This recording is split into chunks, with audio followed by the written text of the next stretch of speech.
Hey, I'm back. This morning we're going to winterize this little outdoor cooler. You can either store it inside of a warm building or you can take it apart and winterize it and leave it right out here. I'm going to do that. First we start by taking off the bottom cover plate. There we go. Just has some small sheet metal screws at the bottom to pop out. Pretty easy. Alright, there's some quick connect fittings here. Excuse me. You can see that there's kind of a low spot in that water line. Blue usually means water, but there's a low spot here, so we're going to disconnect this and drop that down. There we go. These are pretty easy to take off. Sometimes you just need the tip of your screwdriver, and you just you compress that part of the fitting up and in. Sometimes you got to push from both sides, but they come off pretty easy.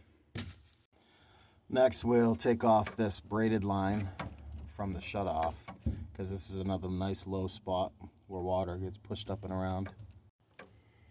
There we go. Make sure you leave the shutoff valve in the open position. Next, we're going to take off this water filter. It's just to spin it right off and put it off to the side after we dump the water out of it. It comes off. It's not even a whole turn there, and it comes off. Just empty it out, and you bring that in and store it someplace in that position like that. Excuse me. Oh, I forgot to mention, we're working in a space with electronics, so make sure you have the unit unplugged. And last but not least, this one's already done. We took it off here. There's this blue, see this blue line back here? That's another low spot. So we're gonna reach up and disconnect that line right there. It's probably the hardest one to reach, but you gotta get that low spot out of there. So everything, and voila. And the very last thing that I like to do, other than putting a little bit of antifreeze down into that drain, is there's a little bit of water that gets trapped inside of the bottle filler part of this.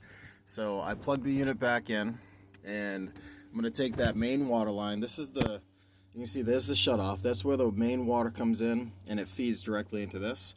And I'm just going to blow into it and push my hand up in that spot there, which is going to open the valve for the bottle filler. Hear that? See that? It drops some water out of that side. We're gonna blow into it to try to just clear the rest of that. So bear with me.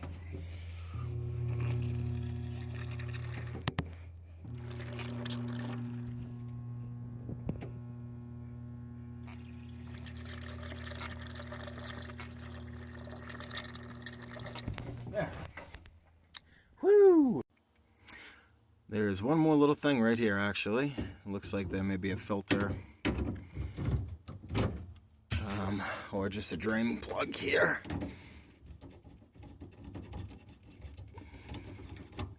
Yep, it's a filter. We'll drain that out too. And put that off to the side. I know there's a lot going on in that little tiny machine, but you gotta get all the little pieces done, excuse me, disconnected and drained out, otherwise you're gonna have a broken machine in the spring.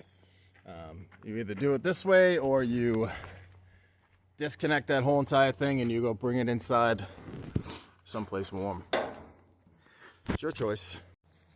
Luckily this unit uses plastic piping mostly, so that tends to do a little bit better in freeze conditions. Like, it's got room for expansion, unlike copper. Shouldn't need a lot at all. There's just a little tiny P-trap right there. See? I don't know why I say little tiny all the time. It's kind of redundant. It's like saying little. Anyway. The other trick is remembering where all these little hoses go after you disconnected them. So do yourself a favor and probably take a picture before you disconnect stuff. That way in the spring you have somewhat of an idea where everything goes. Unless you have a great memory and you can remember everything. But the rest of us, sometimes we just forget. All in all, if you think like a water drop and you just really look at the appliance and pay attention and get down into it, and you can figure out where the water is going to be trapped, and you won't necessarily have to learn the hard way, which is finding in the spring that you've got broken pieces. So anyhow, that's how you learn sometimes, but that's it.